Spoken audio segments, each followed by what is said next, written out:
Good morning बच्चों। आज हम पढ़ेंगे वीवीआई ऑब्जेक्टिव क्लास 10वीं के बायोलॉजी चैप्टर 3 परिवहन का। तो देखिए पहला सवाल क्या लिखा हुआ है। पहला सवाल है पादप में जाइलम उत्तरदायी है। तो पहला सवाल है पादप में मतलब पेड़ पौधे में जाइलम का काम क्या है। तो देखिए जाइलम का काम होता है जल और खनिज लवण का परिवहन करना। तो ऑप्शन नंबर ए सही हो जाएगा, जल का वहन। दूसरा प्रश्न देखिए बच्चों, यहाँ पर लिखा हुआ है रक्त इनमें किसकी उपस्थिति के कारण लाल दिखता है। तो देखिए रक्त में एक प्रोटीन पाया जाता है हीमोग्लोबिन नाम का, उसी कारण जो रक्त है मतलब खून लाल कलर का दिखता है। तो इसमें हो जाएगा बी नंबर। तीसरा सवाल देखिए बच्चों, यहाँ पर लिखा हुआ है पौधों में भोजन का स्थानांतरण होता है। तो देखिए जो पौधा में जल का स्थानांतरण करता है जाइलम, और भोज्य पदार्थों का मतलब भोजन का करता है फ्लोएम उत्तक। तो इसमें हो जाएगा बी नंबर फ्लोएम। चौथा प्रश्न देखिए बच्चों, यहाँ पर लिखा हुआ है मानव हृदय में कितने कोष्ठ होते हैं। तो देखिए मनुष्य के हृदय में 4 कोष्ठ होते हैं। तो ऑप्शन नंबर सी राइट हो जाएगा। 5 नंबर सवाल देखिए बच्चों, यहाँ पर लिखा हुआ है पौधों में वाष्पोत्सर्जन किस भाग में होता है। तो देखिए जो वाष्पोत्सर्जन का मतलब होता है जो पेड़ पौधे एक्स्ट्रा जल खींच लेते हैं ना मिट्टी से, तो उसको वाष्पोत्सर्जन क्रिया के द्वारा बाहर निकाल ले देते हैं। पत्तों में छोटे छोटे छिद्र होते हैं स्टोमाटा, उसके द्वारा तो ये होता है पत्तों में। तो ऑप्शन नंबर सी राइट है। 6 नंबर सवाल देखिए बच्चों, यहाँ पर लिखा हुआ है मानव रक्त में प्लाज्मा की प्रतिशत मात्रा होती है लगभग। तो हमको बताना है मानव के रक्त में प्लाज्मा कितना प्रतिशत होता है। तो देखिए मानव के रक्त के 2 अपघटक होते हैं, एक है तरल पदार्थ, एक होता है ठोस। तो तरल पदार्थ को ही प्लाज्मा कहते हैं, जो पूरे रक्त का 55% होता है। कितना होता है? 55%। 7 नंबर प्रश्न देखिए बच्चों, यहाँ पर लिखा हुआ है रक्त का थक्का बनाने में सहायता होता है। मतलब बताना है रक्त पे थक्का मतलब कि रक्त को जमाने में कौन सहायता करता है। तो देखिए रक्त को जमाने का काम है रक्त बिंबाणु मतलब प्लेटलेट्स का। तो ऑप्शन नंबर सी हो जाएगा। 8 नंबर सवाल देखिए बच्चों, यहाँ पर लिखा हुआ है फ्लोएम द्वारा खाद्य पदार्थों का परिवहन पौधों में किस दिशा में होता है। तो देखिए पेड़ पौधा में जो खाना है पत्तियों में बनता है। तो पत्तियों से खाना ऊपर वाले डाली के पास भी जा सकता है, नीचे वाले में भी। मतलब फ्लोएम उत्तक में जो खाना है उसका स्थानांतरण ऊपर भी होता है और नीचे भी होता है। तो आंसर नंबर सी हो जाएगा ऑप्शन। 9 नंबर सवाल पढ़िए बच्चों, यहाँ पर लिखा हुआ है एक स्वस्थ व्यक्ति का सामान्य रक्तचाप कितना होता है। रक्तचाप मतलब कि ब्लड प्रेशर। तो देखिए एक स्वस्थ आदमी का जो बीपी होता है रक्तचाप, वो होता है 120/80। तो ऑप्शन नंबर बी राइट है। 10 नंबर सवाल देखिए, यहाँ पर लिखा हुआ है रक्त में लौह और तत्व की कमी से होने वाला एक रोग है। तो देखिए अगर खून में लोहा तत्व की कमी हो जाए तो लोगों को कौन सा बीमारी हो जाता है। तो हो जाता है एनीमिया रोग। कौन सा रोग? एनीमिया, जिसमें खून की कमी हो जाती है। ये खासकर महिलाओं और लड़कियों में होता है। 11 नंबर प्रश्न देखिए बच्चों, यहाँ पर लिखा हुआ है लसिका का रंग होता है। तो देखिए लसिका क्या होता है, अगर खून में से अपन लोग आरबीसी मतलब लाल रक्त कोशिका को निकाल दे तो जो बचेगा ना उसी को बोलते हैं लसिका। तो उसमें लाल रक्त तो है नहीं, तो उसका रंग होता है या तो हल्का पीला होगा या फिर रंगहीन होगा। तो option number D right answer है। 12 नंबर सवाल देखिए बच्चों, यहाँ पर लिखा हुआ है चालनी नलिकाएं पाई जाती है। मतलब हमें बताना है चालनी नलिकाएं कहाँ पाई जाती है। तो देखिए जो फ्लोएम ऊतक होता है पौधों में, उसी में चालनी नलिकाएं पाई जाती है। तो ऑप्शन नंबर बी राइट हो जाएगा। 13 नंबर सवाल देखिए बच्चों, यहाँ पर लिखा हुआ है मानव हृदय में दाएं अलिंद से दाएं नीले में रक्त का प्रवाह होता है। तो देखिए जो आदमी का शरीर है उसमें जो दिल है, उसमें जो दाएं अलिंद से दाएं नीले में जो रक्त का प्रवाह होता है सिर को एक ही दिशा में होता है। तो ऑप्शन नंबर ए राइट हो जाएगा, एक ही दिशा में। 14 नंबर सवाल देखिए बच्चों, यहाँ पर लिखा हुआ है निम्न में से कौन सी रक्त वाहिकाएं रक्त को हृदय से दूर ले जाती है। मतलब इनमें से कौन सी वाहिनिकाएं है जो रक्त को हृदय से दूर मतलब हृदय से सारे शरीर में ट्रांसफर करती है। तो देखिए ये काम है धमनी का। किसका काम है? धमनी का। ये ऑप्शन नंबर बी राइट है। तो आप लोग वीडियो को पूरा देखिएगा ताकि आपको बढ़िया से समझ में आए। देखिए ऐसे ही प्रश्न एग्जाम में पूछे जाते हैं ऑब्जेक्टिव में साइंस में। 15 नंबर सवाल देखिए, यहाँ पर लिखा हुआ है प्रकाश संश्लेषण की क्रिया में ऑक्सीजन बाहर निकलता है। तो देखिए जो प्रकाश संश्लेषण की क्रिया होता है उसके लिए क्या चाहिए? कार्बन डाइऑक्साइड गैस चाहिए, सूर्य का प्रकाश चाहिए, क्लोरोफिल चाहिए और जो जल चाहिए। तो उससे क्या बनता है? कार्बोहाइड्रेट बनता है ग्लूकोज, और जल बनता है और ऑक्सीजन बनता है। तो जो ऑक्सीजन बना है वो कहाँ से निकलता है? तो देखिए जो ऑक्सीजन बनता है वो जो जल के अणु से निकलता है। किसके अणु से? जल के अणु से। तो ऑप्शन नंबर ए राइट हो जाएगा। 16 नंबर सवाल देखिए बच्चों, यहाँ पर लिखा हुआ है फुफ्फुस शिरा में रक्त होता है। तो देखिए जो फुफ्फुस शिरा होता है उसमें शुद्ध खून होता है। कौन सा खून होता है? शुद्ध रक्त। मतलब ऑप्शन नंबर ए राइट हो जाएगा। अगर फुफ्फुस धमनी पूछे तो अशुद्ध रक्त, अगर फुफ्फुस शिरा पूछे तो शुद्ध रक्त। 17 नंबर सवाल देखिए बच्चों, यहाँ पर लिखा हुआ है हृदय के व्यसमों का शिथिलन कहलाता है। ये जो हृदय का जो अंग है, शिथिलन का मतलब फूलना। तो जब हृदय फूलता है तो उसको क्या कहते हैं? तो देखिए हृदय को शिथिलन को अपन लोग बोलते हैं डायस्टोल। क्या बोलते हैं? डायस्टोल। तो ऑप्शन नंबर बी राइट हो जाएगा। 18 नंबर सवाल देखिए बच्चों, यहाँ पर लिखा हुआ है पौधों में जल का लगातार अवशोषण किसके कारण होता है?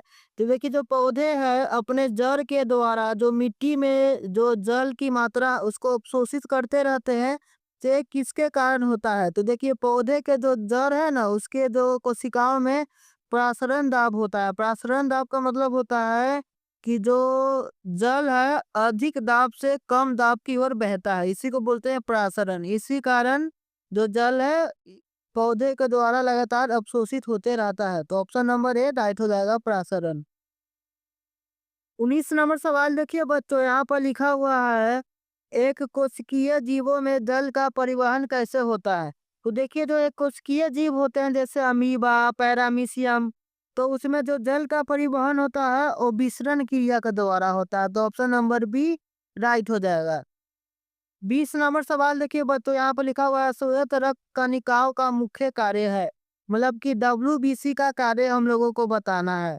तो देखिए जो डब्ल्यूबीसी का कार्य होता है रोग प्रतिरोधक क्षमता को बढ़ाना। क्या करना है? रोग से लड़ने के लिए रोग प्रतिरोधक क्षमता को बढ़ाना। तो ऑप्शन नंबर सी राइट हो जाएगा।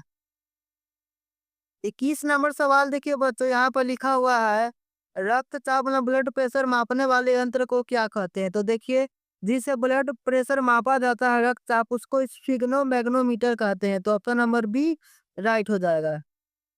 22 नंबर प्रश्न देखिए बच्चों, यहाँ पे लिखा हुआ है पादप में खाद्य पदार्थों का स्थानांतरण किस रूप में होता है? तो देखिए जो पादप में प्रकाश संश्लेषण की क्रिया द्वारा जो ग्लूकोज बना है भोज्य पदार्थ, उसका स्थानांतरण ग्लूकोज के रूप में नहीं होता है, उसका स्थानांतरण होता है सुक्रोज के रूप में। तो ऑप्शन नंबर सी अपना राइट आंसर होगा। 23 नंबर प्रश्न देखिए बच्चों, यहाँ पर लिखा हुआ है धमनी और शिरा को जोड़ने वाली बारीक रक्तवाहिकाएं कहलाती है। तो शिरा और धमनी को जो जोड़ने वाली सबसे महीन मतलब सबसे जो बारीक रक्तवाहिकाएं होती है उसको केशिका कहते हैं। क्या कहते हैं? केशिका। Option number C right answer हो जाएगा। मनुष्य का शरीर में जो रक्त वाहिनिकाएं मतलब नस 3 प्रकार की होती है, धमनी, शिरा, केशिका। तो देखिए धमनी का काम होता है जो ऑक्सीजन जनित खून है मतलब कि शुद्ध रक्त उसको हृदय से लेकर सारे शरीर के अंगों तक पहुंचाना। और जो शिरा का काम होता है जो डिऑक्सी जनित रक्त है मतलब कि अशुद्ध रक्त जिसमें कार्बन डाइऑक्साइड गैस मिला हुआ है उसको वापस शरीर के हर अंगों से हृदय के पास लेकर आना। और इन दोनों को कनेक्ट करती है पतली पतली जो नसें होती है बिल्कुल बारीक बारीक से अपने आंखों में जो है उसको बोलते हैं केशिका। तो ऑप्शन नंबर सी राइट हो जाएगा। देखिए बच्चों वीडियो बनाने में 8 से 10 घंटे लग जाते हैं, बहुत मेहनत लगते हैं। इसीलिए हम आपको भी कहते हैं कि आप भी बहुत मेहनत कीजिए और बढ़िया मार्क्स लाकर अपना और अपने माँ बाप का नाम रोशन कीजिए। तो आप वीडियो को पूरा देखें ताकि आपको सारे प्रश्न समझ में आ पाए। तो देखिए यहाँ पर 24 नंबर प्रश्न है मनुष्य में रक्त का तरल भाग क्या कहलाता है? तो देखिए जो मनुष्य का रक्त है मतलब खून, उसके दो भाग होते हैं, एक तरल भाग एक ठोस भाग। तो तरल भाग में प्लाज्मा होता है और ठोस भाग में लाल रक्त कोशिकाएं, श्वेत रक्त कोशिकाएं और प्लेटलेट्स होती है। तो हम लोगों को पूछा हुआ तरल भाग, तो तरल भाग में प्लाज्मा होता है। तो ऑप्शन नंबर ए राइट हो जाएगा। 25 नंबर प्रश्न है बच्चों, हृदय में रक्त को वापस लाने वाली रक्त वाहिकाएं कहलाती है। मतलब जो रक्त है उसको हृदय में वापस कौन सी वाहिकाएं लेकर आती है? तो देखिए धमनी का काम होता है हृदय से शुद्ध रक्त को शरीर के अलग अलग अंगों तक पहुंचाना। और सिराए का काम होता है अशुद्ध रक्त को शरीर से के विभिन्न अंगों से हृदय तक वापस लाना। तो इसका आंसर बी नंबर हो जाएगा, सिराए। 26वां प्रश्न देखिए बच्चों, यहाँ पर लिखा हुआ है पादप में अनावश्यक जल को वाष्प के रूप में बाहर निकालने की प्रक्रिया क्या कहलाती है। तो देखिए जो जड़ें है प्रकाश संश्लेषण की क्रिया के लिए मिट्टी से जल को अवशोषित करती है, लेकिन अधिक जल को अवशोषित करने के बाद जो अपर्याप्त जल है उसको एक क्रिया के द्वारा वापस वायुमंडल में छोड़ देती है वाष्प के रूप में। तो इस क्रिया को बोलते हैं वाष्पोत्सर्जन। तो ऑप्शन नंबर सी अपना राइट आंसर हो जाएगा, वाष्पोत्सर्जन। 27वां प्रश्न पढ़िए बच्चों, यहाँ पर लिखा हुआ है जाइलम में कौन से घटक पाए जाते हैं। तो देखिए जाइलम में वाहिनिकाएं भी पाई जाती है, वाहिकाएं भी पाई जाती है और जाइलम पैरेन्काइमा भी पाई जाती है। तो इसका आंसर हो जाएगा ये सभी। 28वां प्रश्न देखिए बच्चों, यहाँ पर लिखा हुआ है एक अणु हीमोग्लोबिन के कितने ऑक्सीजन अणुओं को बांध सकता है। तो देखिए एक जो हीमोग्लोबिन का अणु होता है वो ऑक्सीजन के 4 अणुओं को बांध सकता है। तो ऑप्शन नंबर डी राइट हो जाएगा, 4। 29 नंबर सवाल देखिए बच्चों, यहाँ पर लिखा हुआ है हृदय के संकुचन को क्या कहते हैं। तो देखिए जो हृदय होता है दिल हमेशा सिकुड़ता है और फैलता भी है। तो जब सिकुड़ता है मतलब संकुचन तो उसको अपन लोग बोलते हैं सिस्टोल, और जब फैलता है उसको बोलते हैं डायस्टोल। तो अपन लोगों को पूछा संकुचन, जिसका ऑप्शन नंबर है राइट आंसर हो जाएगा सिस्टोल। 30 नंबर सवाल देखिए बच्चों, यहाँ पर लिखा हुआ है रक्त प्लाज्मा में जल की प्रतिशत मात्रा होती है। तो प्लाज्मा में जल की कितनी प्रतिशत मात्रा होती है हम लोगों को बताना है। तो देखिए प्लाज्मा में 90 से 91% जल होता है और 6-7% प्रोटीन होता है। इसका ऑप्शन सी नंबर राइट हो जाएगा, 90% जल होता है। 31 नंबर सवाल देखिए बच्चों, यहाँ पर लिखा हुआ है पादप में जल परिवहन की दिशा क्या होती है। तो देखिए जो पेड़ पौधे हैं वह जड़ के द्वारा जल को अवशोषित करते हैं। और जल किसको चाहिए, पत्ते को चाहिए प्रकाश संश्लेषण के लिए, मतलब नीचे से ऊपर जल जाता है। नीचे से ऊपर मतलब एक ही दिशा में होता है, सिर्फ नीचे से ऊपर की ओर, मतलब केवल ऊपर की ओर। तो option number A right answer हो जाएगा। 32वां प्रश्न देखिए बच्चों, यहाँ पर लिखा हुआ है रक्त में उपस्थित प्रोटीन जो स्कंदन में मदद करता है। स्कंदन का मतलब होता है रक्त का जमना। तो जब हाथ वगैरह कट जाता है तो देखिएगा जो खून बहना बंद हो जाता है। क्यों बहना बंद हो जाता है, क्योंकि रक्त का वहां पर थक्का बन जाता है। तो रक्त के थक्का बनने में ऐसा तो प्लेटलेट्स का काम है रक्त का थक्का बनाना, लेकिन रक्त में एक प्रोटीन पाया जाता है फाइब्रिनोजिन नाम का, वही एक क्रिया करवाता है ताकि थक्का बन जाए। तो option number C right answer हो जाएगा। 33वां प्रश्न देखिए बच्चों, यहाँ पर लिखा हुआ है पादप में मूल रोम का क्या कार्य है। तो देखिए मूल रोम का मतलब होता है जो पौधों के जड़ें होती है उसमें बाल जैसी पतली पतली रचनाएं होती है, उसी को बोलते हैं मूल रोम। तो देखिए उसका काम होता है मिट्टी से जल का अवशोषण करना और साथ साथ खनिज लवणों का भी। तो ऑप्शन नंबर बी राइट हो जाएगा, जल और खनिज लवणों का अवशोषण। 34 नंबर सवाल देखिए बच्चों, यहाँ पर लिखा हुआ है मानव शरीर में रक्त कहाँ बनता है। तो देखिए मानव के शरीर में जो रक्त बनता है अस्थि मज्जा में बनता है। कहाँ बनता है, अस्थि मज्जा मतलब हड्डियों के बीच में। तो ऑप्शन नंबर ए राइट होगा। 35 नंबर सवाल देखिए बच्चों, यहाँ पर लिखा हुआ है किस जीव में खुला परिसंचरण तंत्र पाया जाता है। तो देखिए हम लोगों में जो रक्त का प्रवाह होता है वो रक्त वाहिनी का मतलब कि नसों के माध्यम में होता है। जो नस बंद होती है चारों तरफ से दीवार से, लेकिन जो कॉकरोच होता है ना उसमें कोई रक्त वाहिनी का मतलब नसें नहीं पाई जाती है। उनमें हर एक कोशिका में खुला हुआ रक्त का प्रवाह होता है, इसीलिए इसको बोलते हैं खुला रक्त परिसंचरण तंत्र। तो ये होता है कॉकरोच में। ऑप्शन नंबर सी राइट हो जाएगा, 63। 36 नंबर सवाल देखिए बच्चों, यहाँ पर लिखा हुआ है जाइलम और फ्लोएम किस प्रकार के ऊतक है। तो देखिए जो जाइलम और फ्लोएम ऊतक है वो जटिल ऊतक होते हैं। इसको संवहन ऊतक भी कहते हैं। ऑप्शन नंबर बी राइट हो जाएगा, इसको संवहन ऊतक भी कहते हैं और एक प्रकार का जटिल ऊतक होता है पादपों में। 37 नंबर सवाल देखिए बच्चों, यहाँ पर लिखा हुआ है हृदय का दाहिना अलिंद और दाहिना निलय के बीच कौन सा कपाट होता है। तो देखिए दाहिना अलिंद और दाहिना निलय के बीच त्रिदली का पाठ होता है। ऑप्शन नंबर बी राइट होगा। लेकिन यहाँ पर दाहिना ना पूछकर बाया पूछा होता तो आप यहाँ पर ऑप्शन नंबर ए द्विदली कपाट भी मार सकते हैं। अगर बाया पूछे तो द्विदली कपाट, दाया पूछे तो त्रिदली कपाट। 38 नंबर सवाल पढ़िए बच्चों, यहाँ पर लिखा हुआ है पादप में रंध्रों के खुलने और बंद होने का नियंत्रण कौन करता है। तो देखिए जो पादप में स्टोमाटा होती है, स्टोमाटा है, इसके जो चारों तरफ है ना यहाँ पर एक प्रकार की कोशिकाएं पाई जाती है जिसको द्वार कोशिकाएं कहते हैं, गार्ड सेल्स। उसी के द्वारा ये खुलने और बंद होता है। तो ऑप्शन नंबर बी राइट हो जाएगा, द्वार कोशिकाएं। 39 नंबर सवाल देखिए बच्चों, यहाँ पर लिखा हुआ है हृदय के किस भाग से महाधमनी निकलती है। तो देखिए जो हृदय का बायां निलय होता है वही से महाधमनी निकलता है। तो ऑप्शन नंबर डी राइट हो जाएगा। 40 नंबर सवाल देखिए बच्चे, यहाँ पर लिखा हुआ है रक्त का पीएच मान लगभग होता है। तो देखिए रक्त का पीएच मान 7.4 होता है। रक्त क्षारीय होता है, आपको बता दे रक्त होता है क्षारीय, इसका पीएच मान होता है 7.4।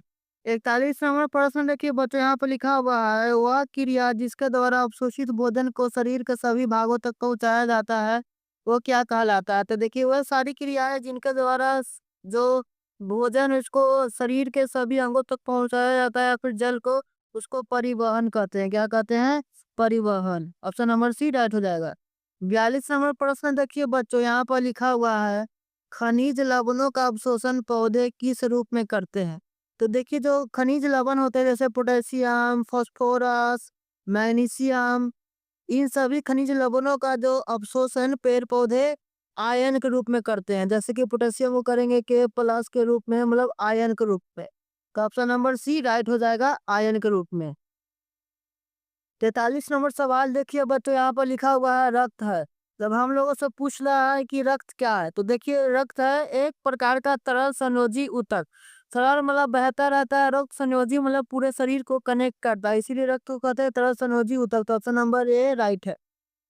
44 नंबर प्रश्न देखिए बच्चों, यहाँ पर लिखा हुआ है सीरम कहलाता है, मतलब सीरम क्या है। तो देखिए जो रक्त का भाग होता है प्लाज्मा, उसमें 3 प्रकार की प्रोटीन पाया जाता है। अगर उसमें से फाइब्रिनोजिन प्रोटीन को निकाल दिया जाए तो जो शेष भाग बचता है उसी को सीरम कहते हैं। क्या कहते हैं? सीरम। मतलब सीरम क्या है? फाइब्रिनोजिन रहित, मतलब बिना उसके प्लाज्मा है। मतलब ऑप्शन नंबर बी राइट होगा। 45 नंबर सवाल देखिए बच्चों, यहाँ पर लिखा हुआ है जाइलम वाहिकाएं किस प्रकार की कोशिकाएं होती है। तो देखिए जो जाइलम वाहिकाएं होती है एक प्रकार की मृत कोशिकाएं होती है। तो ऑप्शन नंबर ए राइट हो जाएगा, मृत कोशिकाएं। थैंक यू बच्चों, ऐसी सपोर्ट करते रहिए।